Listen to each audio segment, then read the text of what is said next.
And Madam Speaker, it's important to reflect that this is one of the outcomes of the National Dialogue Committee, which was established at some point in the history of this country to stabilize the political situation.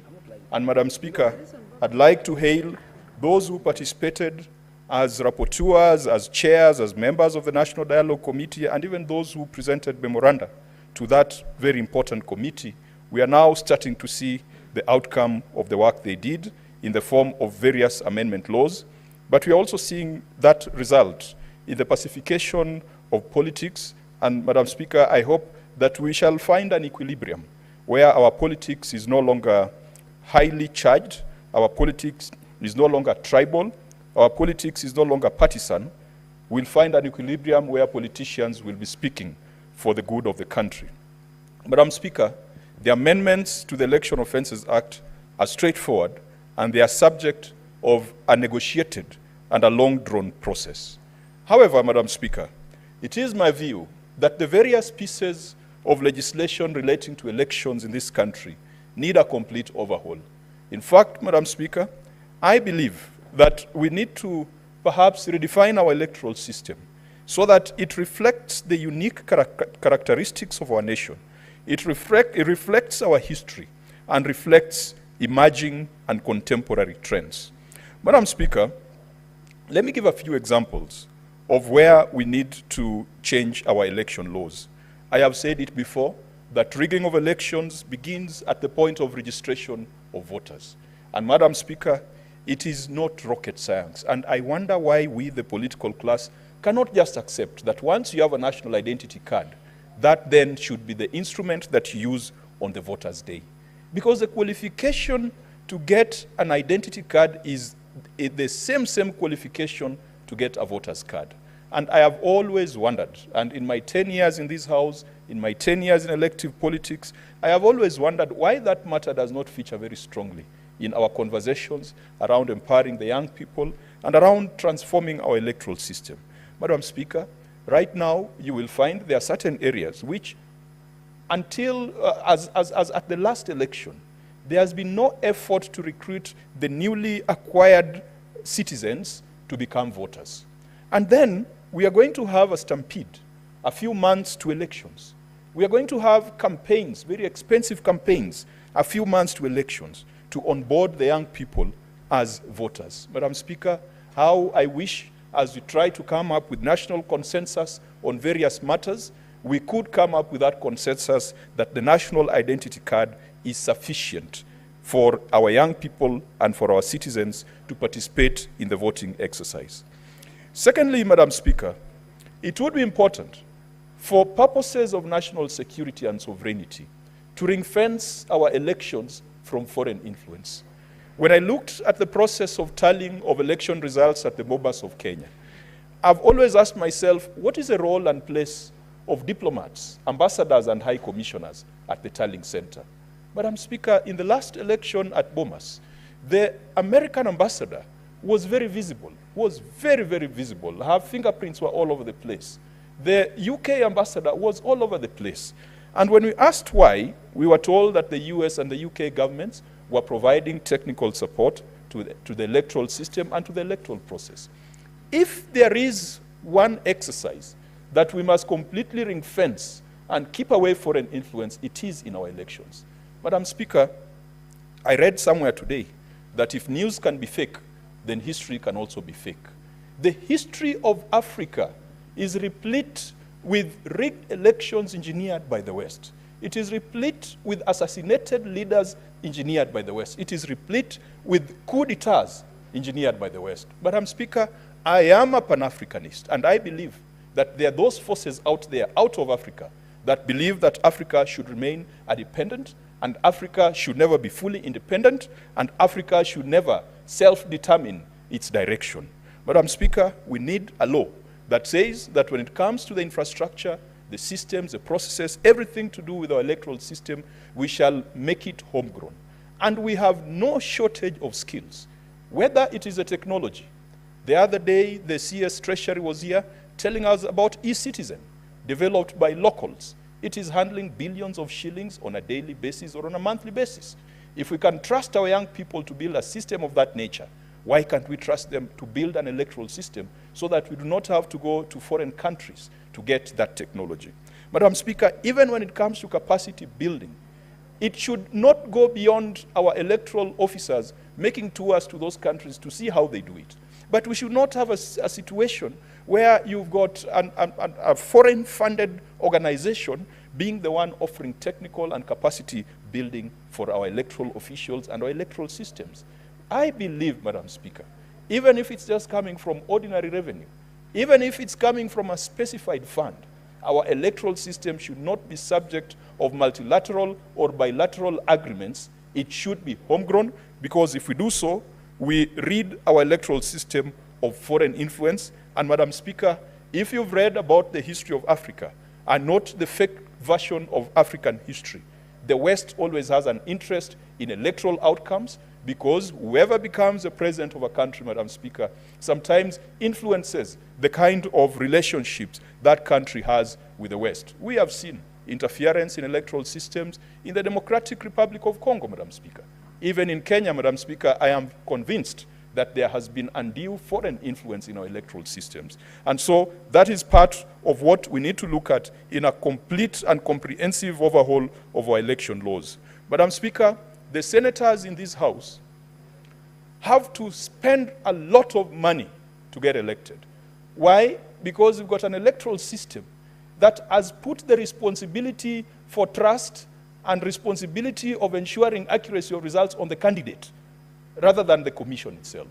Madam Speaker, you have heard previously when petitions have been taken to the Supreme Court on presidential election results, where the Iebc, that is mandated to ensure trust, accuracy, and integrity of results, referring to returns of agents of candidates. Madam Speaker, we should not be investing in agents in elections. If we have an independent electoral body that is of the highest integrity and credibility, and it is a very expensive undertaking. Madam Speaker, you can imagine, before election day, 3 days to elections, all of us here as senators, when you're organizing your own campaigns, you need to call your agents to a central place to train them. You call them to a central place to give them the oath of secrecy. You have to keep them in a central place so that they are not poached by your opponents. On election day, they have to be at the polling station. They have to be at the tallying center at night. They have to sit for 3-4 days waiting for the results to come out. Meanwhile, Madam Speaker, you are maintaining them, paying them allowances, giving them airtime, taking care of their food, taking care of their accommodation. Election day expenses of a senator in this House, Madam Speaker, is on average 10 million Kenya shillings. That is if you decide to deploy your agents in a proper manner. Of course, there are some of us who sometimes you find you don't have strong opposition, and then you decide to just ride on existing systems. But where the situation is tight, Madam Speaker, a senator will be required to have 10 million shillings for the 3 days pre and post-election. If you multiply that by the 47 counties, we are looking at an enterprise, Madam Speaker, that is hundreds of millions of shillings. It's actually billions, Madam Speaker, that could have been put to better use. And I've just spoken about the position of the senator. I've not spoken about the woman representative. I've not spoken about the governor. I've not spoken about the president. Madam Speaker, in the American system, it is estimated that political campaigns, and that was about 8 years ago, was costing $16 billion US. $16 billion US on politics. And that was more than the budget of half the American states. If you look at our expenses when it comes to elections, Madam Speaker, it is money that could have been directed to other places, but we spend it because we have no trust, because we have an electoral body that has not demonstrated integrity. Madam Speaker, we need to also look at the other laws that relate to spending on elections, but we can reduce that expenditure if we build institutions, technologies, systems, processes, and an infrastructure that inspires trust. Madam Speaker, it should be enough for a candidate to present themselves on election day, make sure that people vote, and trust that the IEBC officials and the security officials that are there will be able to provide a result that reflects the voice of the people. And yet, we never trust them. When you see policemen in that hall, you feel that they've been sent by the state to rig you out. When you see IEBC officials, the default mode is that they are going to rig you out.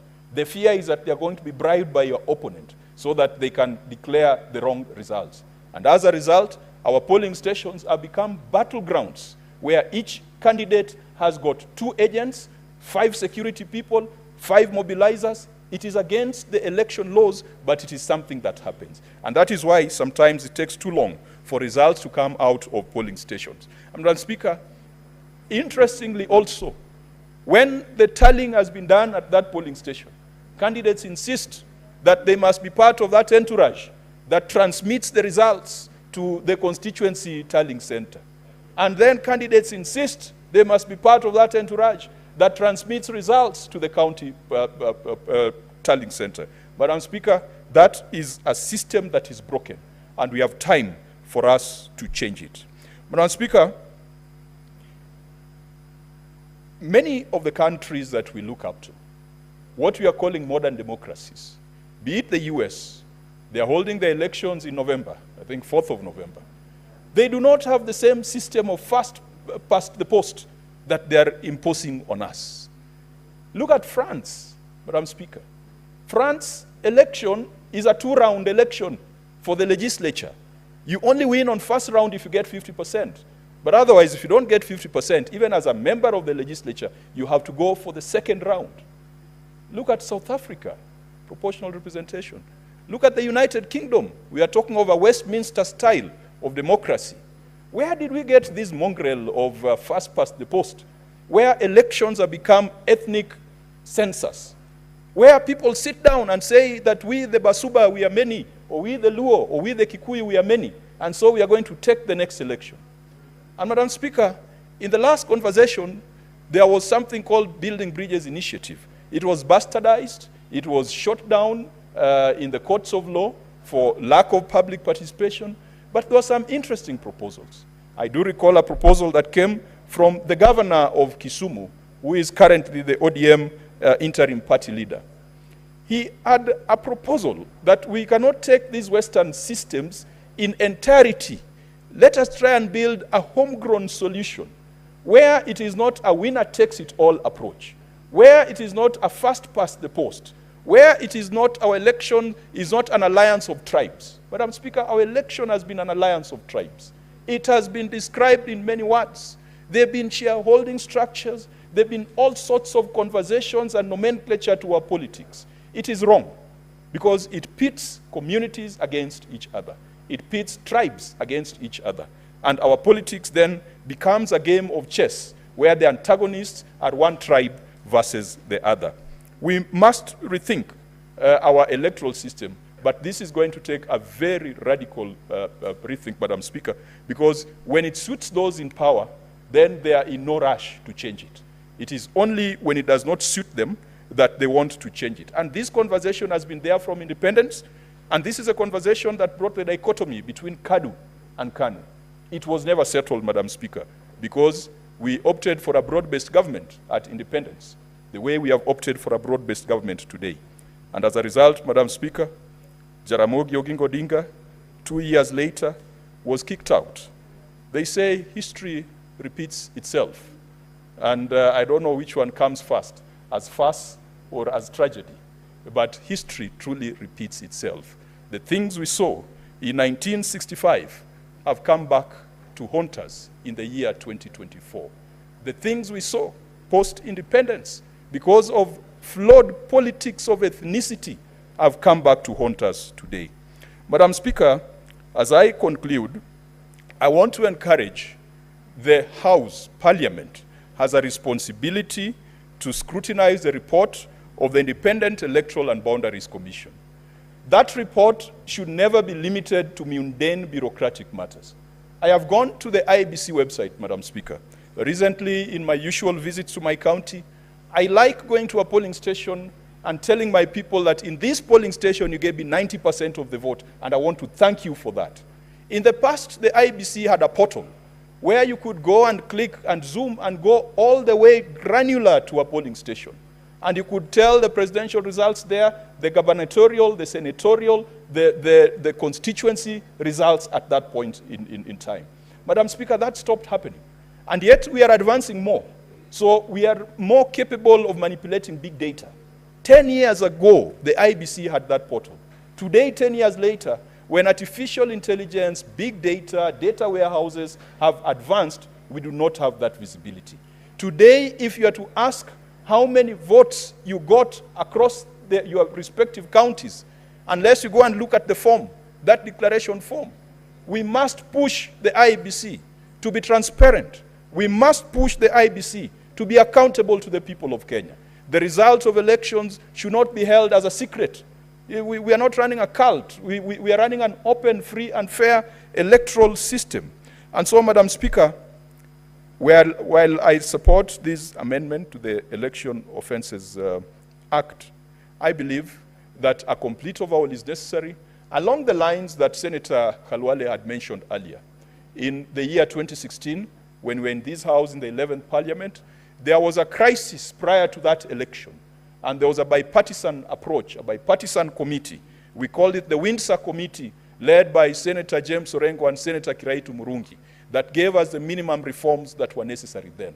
I believe that we have enough time not to go for minimum reforms, but we have enough time to go for comprehensive reforms. Madam Speaker, I support and I do pray that the other NADCO bills will find their way to the House for quick enactment. Thank you, Madam Speaker. Senator Ruto.